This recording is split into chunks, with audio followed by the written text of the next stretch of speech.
Welcome, welcome, welcome to Get Schooled After School. I'm your host today, Jackie with Get Schooled, and I am thrilled, super thrilled to have you here today and to also introduce our amazing guest host and speaker, Miss Cathy Berger Kaye. Thank you so much for joining us today, Miss Cathy. Oh, I'm thrilled to be here. Thank you for the invitation to be with all of you. I appreciate it. Of course. So we are talking all things volunteerism, service learning. So of course, as you're hopping on to today's webinar, if you have any questions, go ahead and drop them in the Q&A session. This is super interactive. It's engaging. We want to hear from you. We want to hear your perspectives, okay? And then also, if you have comments, drop those in the chat portion, okay? So chats for comments, and then questions, drop them in the Q&A. Again, we are in for a treat today, guys. So I'm going to kick it over to Miss Cathy right now, and she is going to set us off with opening up with some great intentions. Miss Cathy, I'm kicking it over to you. Thank you, Jackie. That's exactly right. I like to start everything with some intention, just checking in. You know, for me, it's in the afternoon in Los Angeles. I've been busy all day and running. So when I sit down to do these Zoom calls, especially when I'm meeting people for the first time and we want to connect, I think it's really important we just take a moment and get here. So we're going to do that. We're going to take a moment. And I'm going to invite everyone to sit up straight and just like let your shoulders drop. I carry a lot of tension. We're going to do a couple of breaths together to just show up. That's what I call just being present and showing up. So I carry a lot of tension. So often I just roll my shoulders for a moment. I just might move my head from right to left. Just even stretch my arms for a moment just to get myself all together. And I sit up straight because there are these energy centers called chakras and they run through the body. We just want to align them. We're going to do 3 breaths called box breaths. Very simple. We're going to take a 3 count in, hold it for 3 counts, and then let it out. It's very simple. All right. So all together on my count, 3, 2, 1. We're going to inhale, hold it, 3, 2, 1, and then just let it out. We're going to do that 2 more times. All right, the next time, inhale, 3, 2, 1. Inhale, hold it, and exhale. And 1 more time. Inhale, hold it, and exhale. Jackie, do you feel different? I feel so relaxed, and that is a tough thing to do at 4 p.m. So yes. I know. So I'm going to ask you a quick question. I ask everybody a question. So in the chat box, I want you to see if you can come up with an answer. How many breaths do you think we take every day? So write your answer in the chat box. I want to see if I can get at least 3 answers. How many breaths do you think? Just take a guess. There is an answer, but just want to see what you have to say. Who's got a guess? Jackie, do you have a guess? Oh, wow. I know you said I should take a guess. I don't know. 5,000? Good guess. It's completely off, but that's a good guess. So a lot more than 5,000. Anybody have a guess you want to put in the chat, or do I just have to tell you? Oh, I see guesses. I'm so happy. Oh, I got a 10, 15. Oh, 15 is getting closer. It's more than 15,000. Do you know we take in about 20,000? You're almost there. It's about 23,000 breaths a day. Oh my goodness. Think about that. That's fascinating to me. And there's this beautiful quote, I'm going to get it wrong, from Maya Angelou, that life isn't about the number of breaths we take. It's what takes our breath away. Right? So what we're going to be talking about with service and volunteerism is not just how many breaths we take, but also what takes our breath away. And for me, a lot of it revolves around doing service and volunteerism. Now, one other thing I like to do as we get started is just set a few group invitations that when we come into this work together, we're going to honor everybody's identities, whatever you bring, and be respectful of that. We're also going to participate. This is real important, is that we join in because it makes it more fun and just, we end up having more engaging and more learning. So when Jackie said put things in the chat or Q&A, just go for it. And also, this is real key. I just learned this recently from my good friend Chris. Ask for literacy moments. Have you ever heard that term, Jackie? No, I'm not familiar. Could you explain? Well, that's actually a literacy moment right there. Oh. Isn't that something? So I never heard of that term either. It means when you hear something and you don't know what it is, you ask to find out. You say, what does that mean? Because very often, especially in these webinars, it's very easy for us to hear terms we don't know and they just go past us. And that's not really good. So it's really good just to say, wait, and in the chat, you can say, what did you mean by that? That's asking for a literacy moment. And that's actually being courageous in the space. We don't have to know everything, but we have to know how to find out. Oh, I So, love that. yeah. And, along those same lines, this is a safe space, everyone. So if you don't feel comfortable asking those questions, it's okay. We'll answer it as best as we can and feel comfortable. We're here to learn and to gather new information. So we welcome that. I love Great. it. So I know you've got questions for me. Jackie's been telling me there's some great questions. Yes. I'm excited. I hope I get to either all or most of them today. So Jackie, what are we going to talk about first? Yes. So we've had tons of questions throughout the series of webinars about service learning, civic engagement, and volunteerism. So, and a lot of those terms are used interchangeably. But what exactly is the difference between volunteerism and service learning? Well, very often those terms can be related to school. And so I just want to clarify that. In our communities, we need lots of volunteers. If you can imagine all the volunteers leaving, let's say Los Angeles right now at 4:15 on a Wednesday afternoon going home, think of all the places that would be impacted. It would impact hospitals, libraries, food banks, sports programs, especially on the weekends. There are many, many groups out there that rely on volunteers to keep themselves going. And we'll talk in a moment about why volunteering is important for the person who's doing it. But a lot of organizations, they run on volunteers. They really need volunteers to get their work done because there are a lot of organizations, nonprofit organizations, don't have a budget. And especially in these times where money can be hard because of COVID and the pandemic, a lot of organizations need help. Now, service learning is a little different. With volunteerism, we find something we want to do and we connect. Service learning is more of a process. So I'm going to tell you, service has 5 stages. I know a lot about it because I actually wrote a book on it. So this is what I could talk about all day, but I'll keep it short. So with service learning, you need to investigate what the issue is. You don't just show up to do volunteering at the food bank. You find out, why do we need a food bank in our community? And who is it helping? And who's it leaving out? And how does it operate? And whose voices are planning this and organizing it? So you have to investigate to learn about it. And then before you go into action and do things, you have to say, wait, how do I really prepare? Are there skills I need? Do I need to have equipment? What do I need to do so I really make sure that when I show up to do whatever I'm going to do for my action, that I'm really ready and thoughtful about it? So you start with investigating to make sure there's a real need, and then you prepare with your skills and knowledge so that you're really prepared to do what you're doing. And then when taking action, there's 4 kinds. And this can also help you with volunteering or any kind of service. There's direct action. Now, direct action, let's say a food bank, just as an example. If I go to a food bank and I actually hand the food to somebody, like I see the whites of their eyes, I see that other person, that's direct. If I plant some flowers outside the food bank, that's also direct. If you do things with the environment or people or animals, that's direct service. But if I'm just sitting, if I'm in the back in the kitchen and I'm making the food, but I don't serve it, that would be indirect. If I'm helping the organization with their website because it's really crummy and they need somebody to do better with it, that's indirect because I don't see the people directly. Mm-hmm. Now, for some organizations, they need advocacy.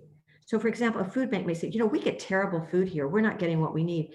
The last time I looked this up, food banks, about 45% of the food donated to food banks is either too old or has no labels because people are just cleaning out their cupboards. That's a lot of work on the volunteers or on the staff to just separate stuff. That's terrible. So if people did some advocacy to inform people, advocacy is giving voice to a cause. That's how I explain it. It's giving voice. So if we become the voice of the food bank and tell everybody, look, or make a poster that says, when you're getting the food, these are the things we need, and we need them to check the dates. So that's an example of advocacy.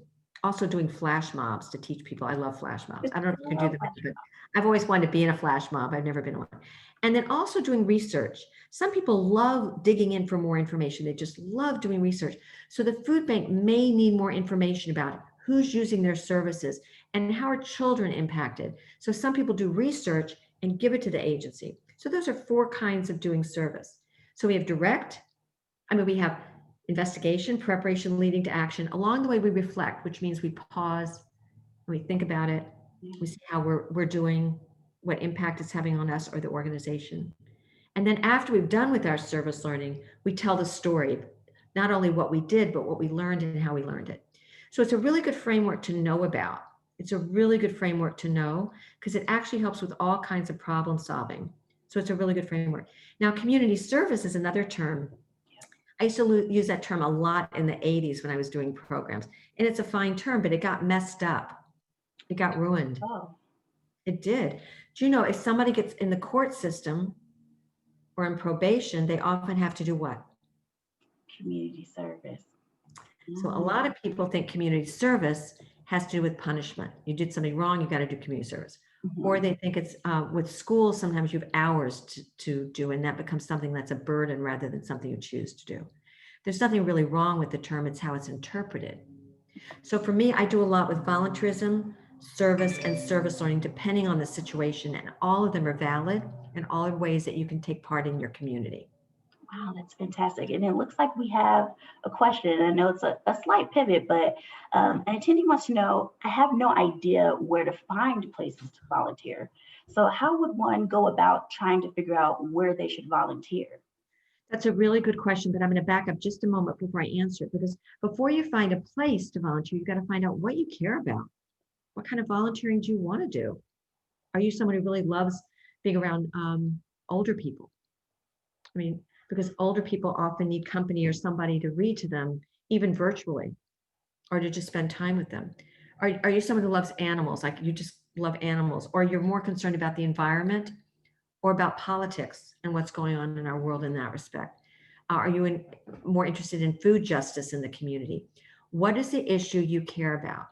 When you know what is your interest, that helps you identify what organizations in the community may be working in those areas, because the more you can align your interest with what you do, the more you're actually going to put your heart into it and you'll want to show up. My daughter, actually, when she was in middle school, had to do a requirement for service hours, and she really wanted to work with children and was able to spend time, this is before COVID, in an after school program. And she went more often than she was supposed to because she developed real relationships with people. So when you start volunteering, when you find something that you want to do, it's important. Otherwise, if it becomes something you have to do, we just don't go towards it in the same way. But if it becomes something you get to do and you want to do, that really helps. Now, how you found organizations, there's a really interesting pathway, and I'm sure Jackie has stuff to add. But one of my favorite ways is to ask everybody you know, literally everyone. Tell people, I really want to work with children. I want to work with older people. I'm interested in the environment. Who's doing something with that area? And who do I know? Because you know how it is. If somebody knows somebody knows somebody, I found that is one way to get started, and that can be a good way. Also, we can use the internet to see what's in our neighborhood. And also, this is something that we used to do a lot with in neighborhoods, is start walking in your community and have either on your phone a place to take notes. What do you notice? There's a library, there's a senior center, there's a this, and you may see things that have been there forever, you just never noticed because you weren't looking with that set of eyes. So walk around and actually see what's there. You might say, wow, that's a nonprofit organization I never noticed. They have a phone number. Maybe I'll call and learn about them or go online and see what they offer. Jackie, I know you've got also have some resources. Yes, for those who are looking for opportunities specifically in the LA area, one of my favorite resources is LA Works. And so don't worry about taking notes, folks. We are recording this session, so we'll make sure that you get a recording of this, but it will also be on the Get Schooled After School page where you can download these resources as well. But LA Works is a nonprofit organization that does volunteer opportunities throughout Los Angeles. And they have not just in-person opportunities, but virtual as well. So I see also in the chat that someone was interested in volunteering at a children's hospital, but due to COVID, you can't volunteer in person. But the great thing is you can hop onto the LA Works website and then you can do their online call bank. So this is an opportunity for you to field phone calls on behalf of the hospital. And that's something that you can do in your spare time until we get to a place where it's safer for folks to be in the hospital themselves. Oh, go ahead, Ms. Cathy. And one of the things that I think is important, and it's part of the service learning process that I always promote, is very often we say, well, where do we start when we're connecting with a person? I mean, that can be hard. If you're virtual with someone, you can't see them in real time. What do you do and what do you first talk about? And what I like to do first is what I call a personal inventory. And you interview each other. you ask them questions and say, why don't you ask me also? And you find out, so what are you interested in? And you find out about that from each other. What do you like to do? What are some of the skills you have? What do you want to get better at? So you create an interview process with the person you want to get to know or that you want to create a relationship with. And that really helps create a solid base. Because like if you found out, for example, you're on the phone or on virtual with a child in a hospital who loves animals, you may say, oh gosh, I've got this book. My little brother has a book about animals. I bet I could read it to this child. So the more you know what their interests are, and that's true with anybody you work with, I always use the same template. What are your interests? What are your skills and talents? And how do you want to grow? What do you want to grow? What do you want to get better at? So these are things that you can use to build relationships, because service and volunteerism is really about building relationships. Love that. We have another question around, do I need to have any special skills or talents in order to volunteer? And will I need to submit a resume to apply for volunteer jobs? So, wow. Great question. You've got the best group because you're asking the best questions. Create a resume. Just do it. Just go for that. Like whether or not you need it. People have asked me, when's the best age to start writing a resume? I said, whatever age you are. I mean, you could start writing a resume at any age, kindergarten, because everybody's got something like to do or they're interested in. And you might say, but I don't have work experience. You don't need work experience. Think about what you've done that you're proud of. But here's my key. Don't just rely on your own memory or your own thoughts. Ask an adult who you know well to say, what do you think I could put on a resume that I've done? Ask siblings, ask relatives, because sometimes we have trouble talking about ourselves in that way.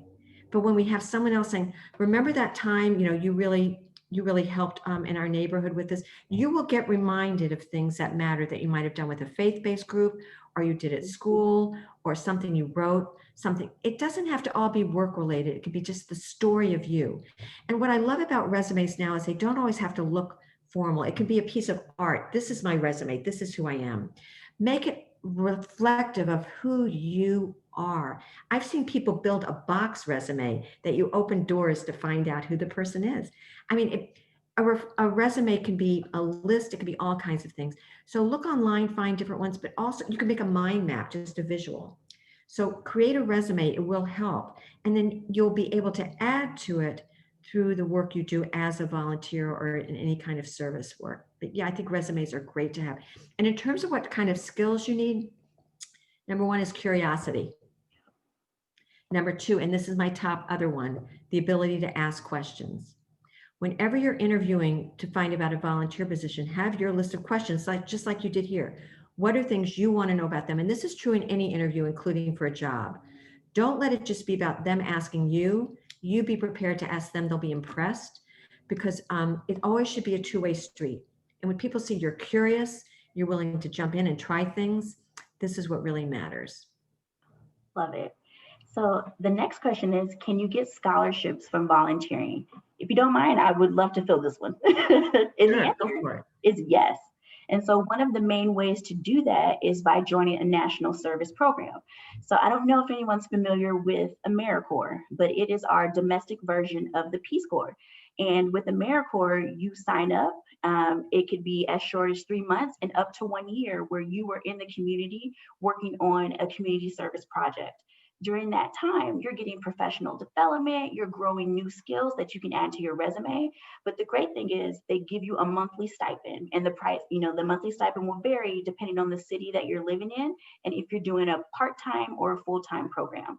But also you will get what's called an education award, and it's the equivalent amount of a Pell Grant, which is about a little over $6,000. So once you complete your service project with AmeriCorps, they will give you that $6,000 to put towards your education. So yes, there are scholarships available for volunteering. There's also a really great website called dosomething.org, and they give out scholarships just for you volunteering. So that's also in the guide that we'll give you after today's webinar. And then Scholarship America also has a list of, if you volunteer here, it will make you eligible for X amount of scholarships. So tons of ways to earn money for college just by volunteering your time and your expertise. So, And there are also some other groups in the community that are service-oriented groups that want you to apply to get scholarships. And they can be all different kinds of groups. It could be through a faith-based group. It could be through a work association. So again, ask people who you know, like, do you know, are you part of an organization that gives scholarships? A lot of word of mouth really helps, but AmeriCorps is a wonderful program. I've been working with AmeriCorps since it started, actually, in 1993. I love it. And So I I did have 3 years long, of AmeriCorps. I you love did, it. you did AmeriCorps. 3 years. Oh, Wow. yeah. So AmeriCorps is a really worthy program, and you meet so many people, and you get to really feel what it's like to be part of a team. And AmeriCorps members stay in touch afterwards. It's a really great opportunity. So yay, AmeriCorps. Awesome. And then the next question is, are there any volunteer services that I can apply to in Los Angeles right now?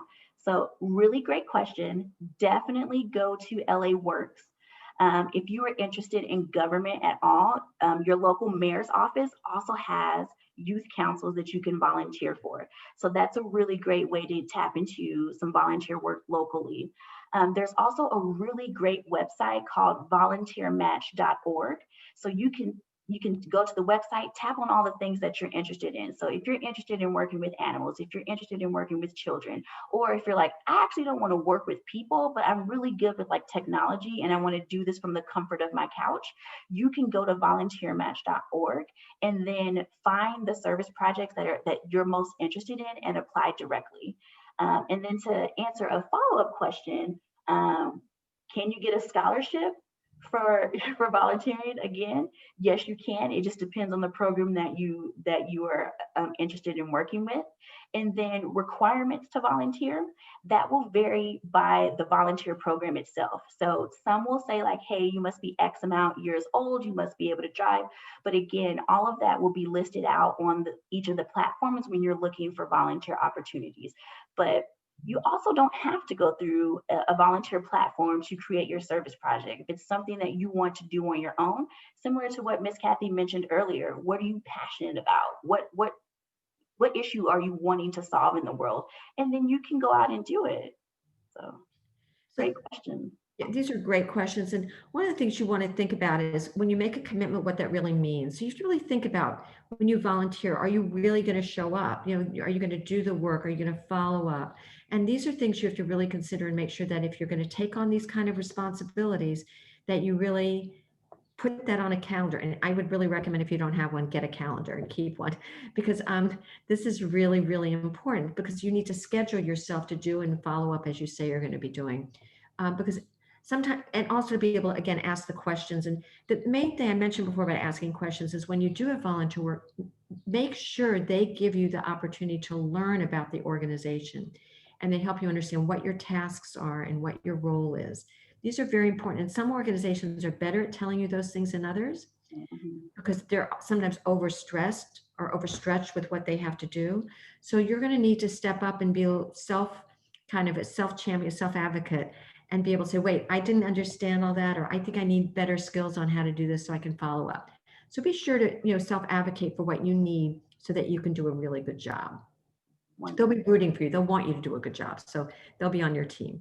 Absolutely. And they need you. And I know in my previous experience with volunteering, it turned into a job for me. So that was one of the upsides of donating my time, is I got a job in return. So I've had that happen many times. I think, and sometimes there are not that many jobs right now that pay you for volunteering. There are some that would provide a transportation stipend or certain kinds of things. So that can be possible. But most of it is giving of your time and your talents, and then hoping and knowing that on the other end, there's many rewards that come back to you. Absolutely. So we have a question around, what if you don't do much community service or great things that make your resume appealing? Then what can I do then? Oh, yeah. Well, I mean, everybody has a different situation and different circumstance. Some people have more time to volunteer, or they realize that they maybe can't get a job right now because of COVID, and they realize that volunteering will give them a sense of purpose. Now, I just want to back up a minute, because we haven't really talked about why we volunteer and why we do these things. I just want to pause for a minute on that. There's a couple of reasons why volunteering is a good thing to do, regardless of what your plans are in your life.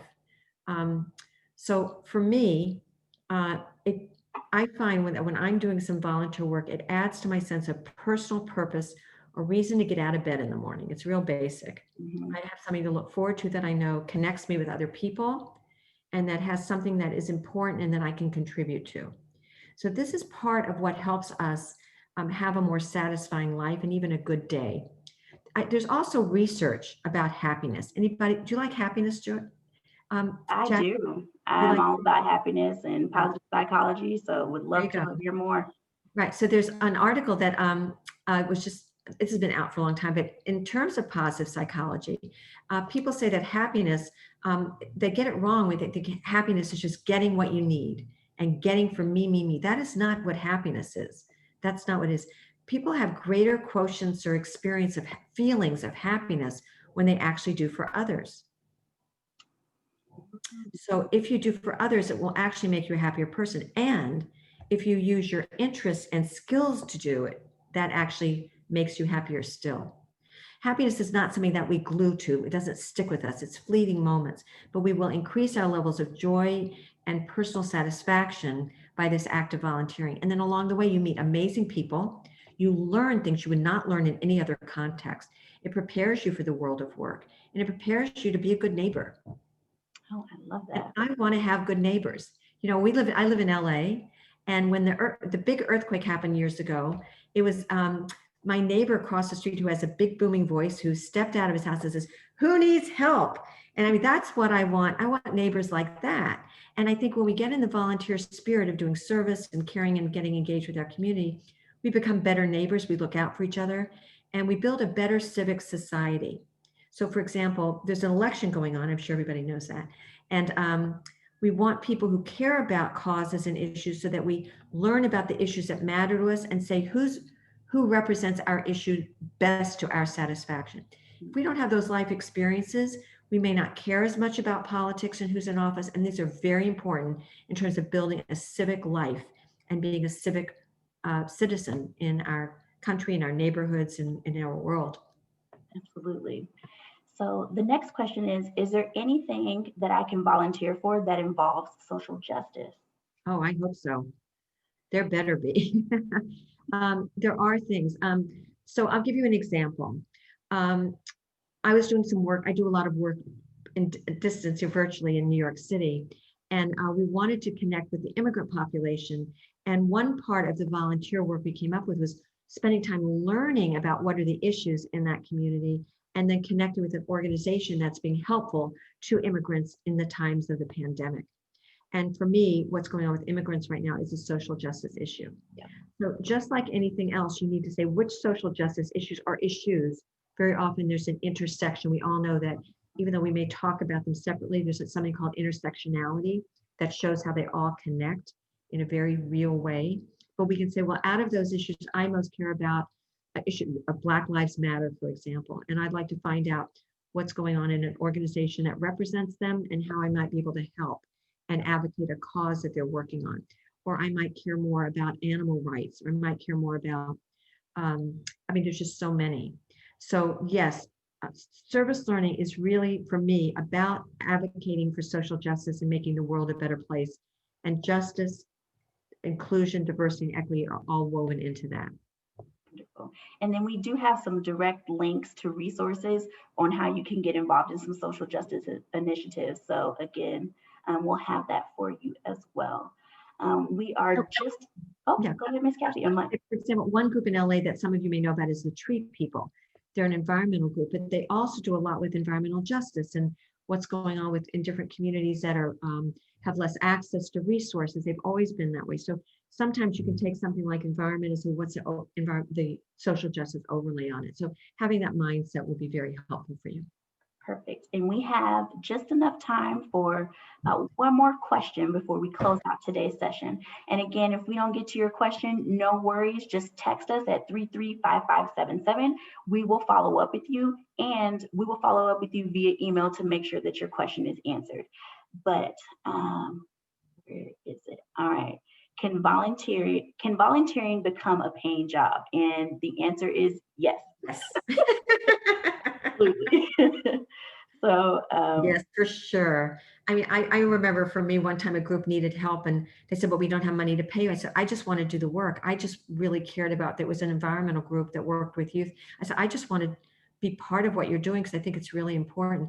And then down the road, they said, we got a grant, we'd like to hire you for something. And then you said also, Jackie, that you had an experience like that. Absolutely. So when I graduated, it was also during a recession and I could not find a job. I was from Indiana. I was living in Indiana at that time. And it was through AmeriCorps that actually gave me my first full-time job. And then from there, they were the reason I moved from Indiana to Florida to California. And honestly, it's the reason I have the job that I have today. So it was volunteerism and service learning that really put me on a path to a really great career. So yes, volunteerism can lead to a wonderful job.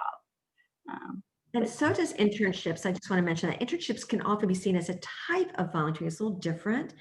But internships, my daughter did more internships.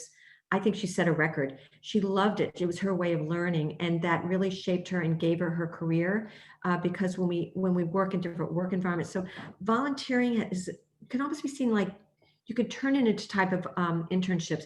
For example, you can ask for time to ask questions about how to get jobs. You can ask to interview people in different positions once you have a relationship. So you really use it as a way to really strengthen your skills and knowledge about the workforce and really learn. People can become mentors to you when you volunteer with them. And I think mentoring and internships and volunteering all go together really well. Awesome. Miss Cathy, thank you so much for your time. This was like mind blowing for me. I love how you were able to share with us the many ways of folks being able to engage and get involved in their communities. Everyone, you know what time it is. It's the best part of the day, I know, for some folks, and that is our gift card giveaway. So I want to send a congratulations to Caroline Olmos and Alyssa Ruiz. You are this week's Get Schooled After School $50 Visa gift card winner. So we will follow up with you tomorrow so that we can work with you to get that to you. Everyone, please join us next week. We are talking all things college admissions. You will have an opportunity to ask questions to an admissions advisor at Loyola Marymount University, or LMU. She's going to be answering questions specifically about her university, but also Cal State and UC questions as well, so you don't want to miss it. So if you have any questions about what it's like to apply to college, and if you want some insider tips, you're going to want to show up for next week. So again, Miss Cathy, thank you so much for joining us at Get Schooled After School. Everyone on the line, if you need anything, call us, text us, hit us up at 335577 or send me an email and we will follow up with you. And again, go to the website, download all the resources because they're free and they're specifically for you. All right, everyone. Thanks, Thank you so much. Thank you so much, Miss Cathy. You have a great day and everyone take care. Bye-bye. See you next week.